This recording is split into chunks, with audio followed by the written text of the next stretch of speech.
Professor Anil Gupta, ये after shocks महसूस हो रहे हैं, ये क्या है? मतलब प्रिजम्पशन है, ये मान के चलते हैं आफ्टर शॉक्स, और उसमें भी ज़्यादा तबाही हो सकती है क्या? देखिए, आफ्टर शॉक आने की संभावना हमेशा रहती है, कभी नहीं आए तो वो अलग बात है। क्योंकि ये उस तरह की बात है कि जो अर्थक्वेक है वो रिलीज ऑफ एनर्जी है। It is a venting out of energy which is trapped inside the geological system. अब वो एनर्जी एक झटके में कितनी निकली, इसके बाद और जो एनर्जी वहां पे ट्रैप्ड है तो वो धीरे धीरे निकलने की कोशिश करती है। बेसिकली ये है, it is a venting out of pressure. It's a pressure release system. जैसे कुकर की सीटी बजती है तो एक बजी, फिर उसके बाद छोटी छोटी और भी बज सकती है। तो ये उस तरह की, इसलिए जब भी अर्थक्वेक आता है तो ये मान के चलना चाहिए कि उसके बाद भी अर्थक्वेक आ सकता है। अब वो कई बार बहुत थोड़े समय के बाद भी रिपीट हो जाता है, कई बार वो लंबे समय के बाद रिपीट होता है, बट अक्सर वो थोड़े समय में इस तरह के झटके रिपीट होते हैं। अब वो आफ्टर शॉक लगभग अक्सर ये होता है कि वो कम तीव्रता के होते हैं, और उसमें जो डैमेज हो गया उसको थोड़ा सा डैमेज और बढ़ा सकते हैं। क्योंकि अगर कोई बिल्डिंग है वो आधी लटक गई है, अब वो दोबारा एक झटका आया तो वो पूरी गिर जाएगी। लेकिन कभी कभी ऐसा भी हो सकता है कि आफ्टर शॉक पहले शॉक से ज्यादा तीव्रता वाला भी हो सकता है। ओके, तब ऐसा जी, ये मतलब एक खतरा है, एक डर है, मतलब, और यही शायद थर्ड टाइम आफ्टर शॉक महसूस करने के बाद लोगों में और ज़्यादा घबराहट हो रही होगी।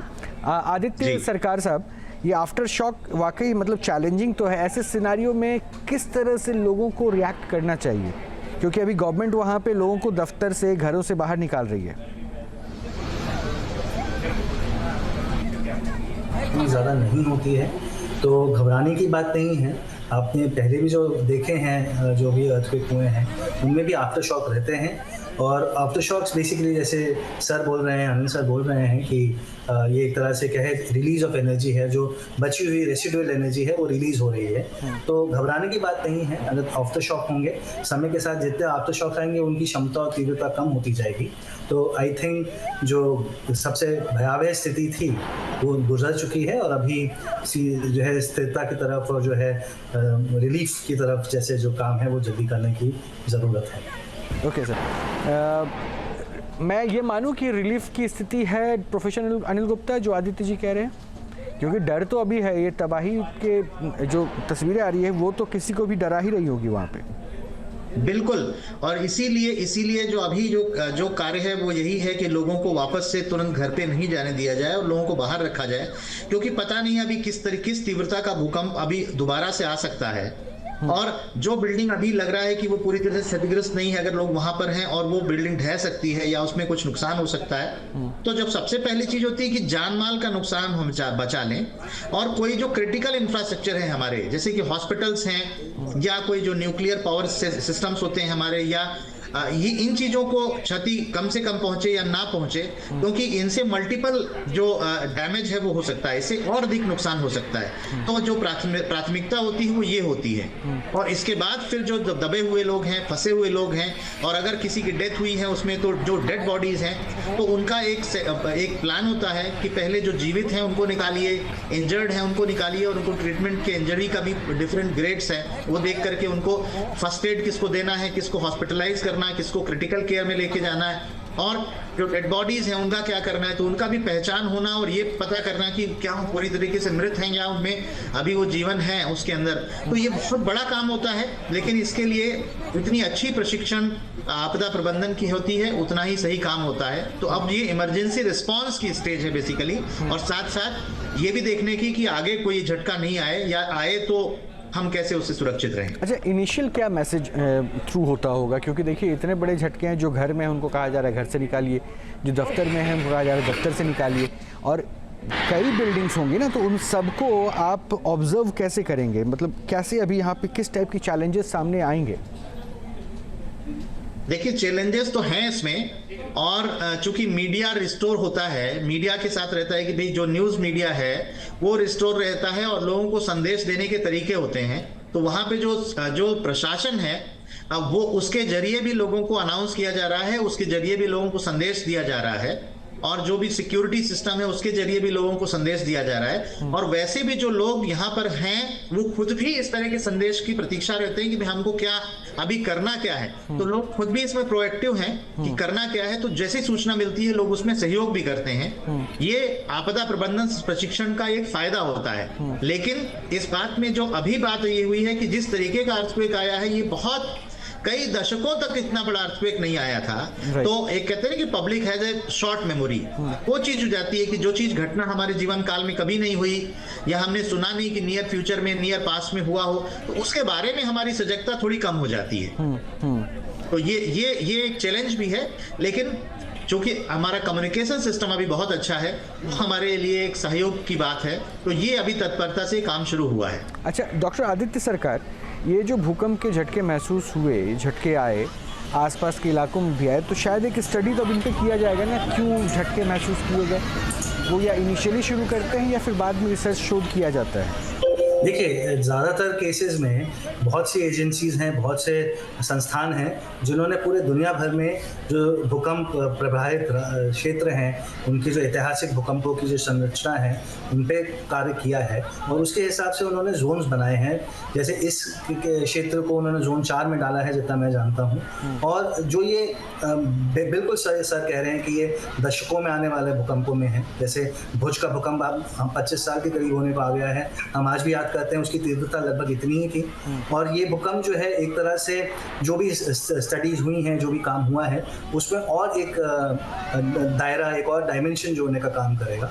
साथ ही साथ ये भी है कि ये जो भूकंप है, इनको एक तरह से हम जो है कैटेगराइज नहीं कर सकते, एक तरह से हम इनको प्रेडिक्ट नहीं कर सकते हैं। बट जितनी ज़्यादा हमें जानकारी मिलेगी, जितनी ज़्यादा जानकारी जमा होगी, भविष्य में उतना ही हम सतर्कता के साथ, उतनी ही सावधानी के साथ हम काम कर सकते हैं। मैं आपके पास आ रहा हूँ, एक तस्वीर बड़ी खौफनाक सी है, वो मैं दिखा रहा हूँ। किसी मोबाइल पर एक कैप्चर हुई निर्माणाधीन इमारत था, वहाँ क्रेन, जो ऊंची ऊंची क्रेन होती हैं जो निर्माणाधीन इमारतों पे आपने देखा होगा, दरअसल वो क्रेन भी वहाँ लगा हुआ था। और जैसे ही झटके महसूस हुए, सबसे पहले वो क्रेन उस बिल्डिंग के पास से गिरता है और बिल्डिंग के चारों तरफ से पानी की बौछार देखने को मिल रही है। आप ये झटके जो है ये बताने को काफ़ी हैं कि देखिए किस तरह से आपकी तमाम प्रिपरेशन धरी की धरी रह जाएगी या रह जाती है जब प्राकृतिक आपदा ऐसे कंडीशन पे आती है। मैं यही समझना चाह रहा था प्रोफेसर अनिल, ये देखिए जो विजुअल मैंने डिस्क्राइब किया, ये इमारत ऊंची बिल्डिंग थी, बिल्डिंग बन रही है और क्रेन लगाया गया था, और इन झटकों के बाद किसी के लिए शायद संभलना संभव ही नहीं हो पाया। ये देखिए सही बात है। और अभी जो बिल्डिंग्स की डिज़ाइन है उसको लोग जानते हुए भी कई बार उसमें फ्लॉज होते हैं। हम ज़्यादा देखते हैं कि वो सुंदर बिल्डिंग बने, वो बिल्डिंग बड़ी अच्छी दिखे, यूनिक दिखे। जो हम बिल्डिंग बना रहे हैं, बहुमंजिली इमारत बना रहे हैं, वो दूर दूर तक लोग अलग से देखें कि ये बिल्डिंग अलग है, जबकि सेफ्टी नंबर 2 पे चली जाती है। और ये चीज़ सिर्फ वहाँ पे नहीं, आप उससे ज़्यादा इस तरह की स्थितियाँ भारत के अंदर देख रहे होंगे, दिल्ली और एनसीआर के आसपास भी देख रहे होंगे कि जो नई बिल्डिंगें बन रही हैं उन पे सुंदर दिखनी चाहिए, यूनिक दिखनी चाहिए, अलग दिखनी चाहिए। सेफ कितनी है, शायद ये दूसरे या तीसरे नंबर की बात होती है। अर्थक्वेक में भी बात होती है कि अर्थक्वेक रेजिलिएंट होना चाहिए। बहुत सारी बिल्डिंग्स या आपको मिलेगा स्ट्रक्चर जिसमें आप कहेंगे कि वो अर्थक्वेक रेजिलिएंट डिज़ाइन है। एक सवाल उठता है, अर्थक्वेक रेजिलिएंट डिजाइन है और अर्थक्वेक रेजिलिएंट कंस्ट्रक्शन है, डिजाइन को आपने कितना फॉलो किया है? और कई बार डिजाइन को फॉलो भी करना चाहते हैं, कई बार हम डिजाइन को समझते ही नहीं है कि वो डिजाइन क्या कह रही है। जब सिक्किम अर्थक्वेक हुआ था तो उसमें जो बीम्स और कॉलम है वो सब ठीक से बनाए गए थे, लेकिन बीम्स और कॉलम ठीक बनाए गए थे, लेकिन बीम्स और कॉलम को आपस में जोड़ा ही नहीं गया था जिस तरीके से। मैं बहुत सरल शब्दों में कह रहा हूं। और जब वो बिल्डिंगें टूटी तो उसको देख करके लग रहा था कि छोटी सी गलती की वजह से पूरी की पूरी बिल्डिंग टूट गई, पूरी की पूरी बिल्डिंग ढह गई।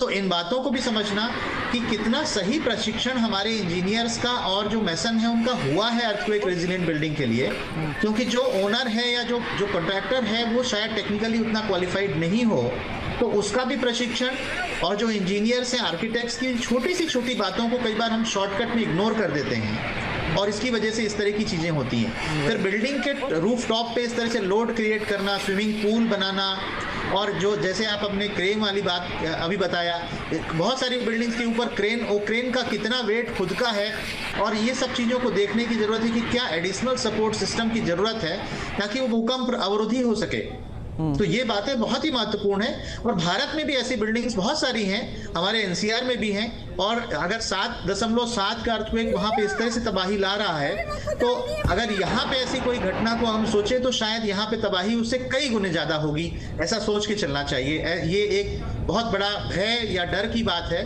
और इसको बहुत ही सीरियसली लेना चाहिए। नहीं, ऐसा क्यों आपने कहा कि भारत में तबाही और ज्यादा हो सकती है? क्योंकि हमारे जो कंस्ट्रक्शंस हैं आप उनको देखें, हमारे यहाँ शायद ही 30% बिल्डिंग्स भी शायद ऐसी नहीं होंगी जो पूरी तरीके से भूकंप अवरोधी हो। तो इस बात को आप सोच के चलें, जिनको हम कहते हैं 30% या 25% भूकंप अवरोधी, अगर उनका स्ट्रक्चरल ऑडिट करेंगे तो पता चलेगा कि उनके अंदर भी बहुत सारे फ्लॉज हैं, क्योंकि डिजाइन उनकी सही होगी, उनका कंस्ट्रक्शन उतना सही नहीं किया होगा डिजाइन को पूरा फॉलो करके। और ये बहुतायत से देखने को मिलेगा आपको यहाँ पे, क्योंकि शॉर्टकट बहुत काम चलता है। कई बार उसमें सीमेंट और जो उसका मिश्रण है, इसके बाद कहाँ पर उसमें वो रिट्रोफिट जो अंदर से उसको बाइंडिंग करनी है, कहाँ पे उसमें आयरन वो लगाना है, कहाँ से कौन सी चीज लगानी है, उसमें शॉर्टकट बहुत हो जाता है। तो इस वजह से, और अगर खासकर जो मैं एनसीआर की बात करूं, एनसीआर में तो जो बहुत मैसनरी स्ट्रक्चर बहुत बनते हैं। मैं आता हूं अभी आपके पास, लेकिन मैं ज़रा एक बार फिर से इन तस्वीरों को दिखाना चाहता हूं दर्शकों को कि देखिए भूकंप के झटकों के बाद जो स्ट्रीट लैंप्स हैं, सड़कों पे जो लाइट्स लगी होती हैं, वो कितनी तेज़ गति में डोल रही हैं दाएं बाएं। यानी अब इन जो रफ्तार आपको दिख रही है इनके स्ट्रीट लैंप्स के हिलने की, उससे आप आकलन कर सकते हैं कि भूकंप के झटके कितने ज़्यादा महसूस किए गए थे और कितना विनाशकारी ये झटका था। और ये बिल्डिंग देखिए, जिस बिल्डिंग को मैं बार बार आपको दिखा रहा था कि ये बिल्डिंग चारों तरफ से पानी का फवारा नज़र आता है, और दूसरी तरफ क्रेन वहाँ जो लगा हुआ था, वो क्रेन उलटकर गिर जाता है, क्रेन जमींदोज़ हो जाता है। और ये मंज़र जो कैप्चर किए जा रहे थे, इस मंज़र पे जो लोग वीडियो बना रहे थे, ये देखिए एक निर्माणाधीन इमारत दिख रही है कि इस बिल्डिंग का कंस्ट्रक्शन चल रहा था। आसपास में आपको मज़दूर नज़र आ रहे होंगे, जो मज़दूर इस बिल्डिंग में काम कर रहे थे, और वो बिल्डिंग जमींदोज़ होती है, और उसके बाद वहाँ जो मज़दूर हैं वो वहाँ से भागते हुए नज़र आए। डॉक्टर आदित्य, अब आगे लोगों के दिमाग में क्या अप्रोच होगा? देखिए, सबसे पहला तो लोगों को सतर्कता रखनी बहुत ज़रूरी है, क्योंकि ये भूकंप जो है, अभी जैसे मैं बोल रहा हूँ, अभी आफ्टर शॉक्स आने का अंदेशा है।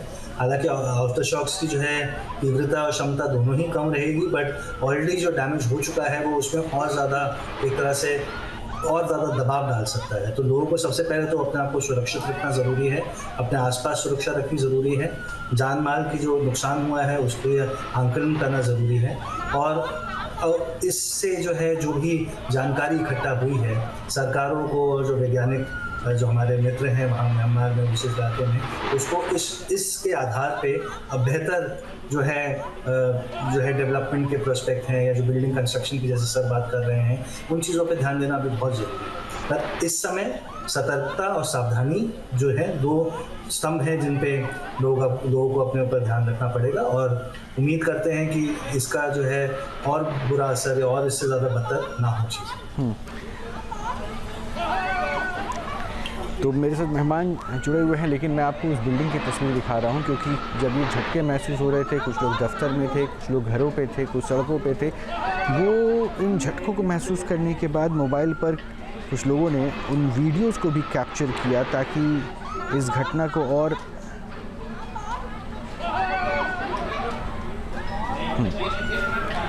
और इन तस्वीरों में वो तबाही साफ नज़र आ रही है। इन न्यूज नेशन अब व्हाट्सएप पर खबरों की ताजा अपडेट के लिए न्यूज नेशन के इस QR कोड को स्कैन करें।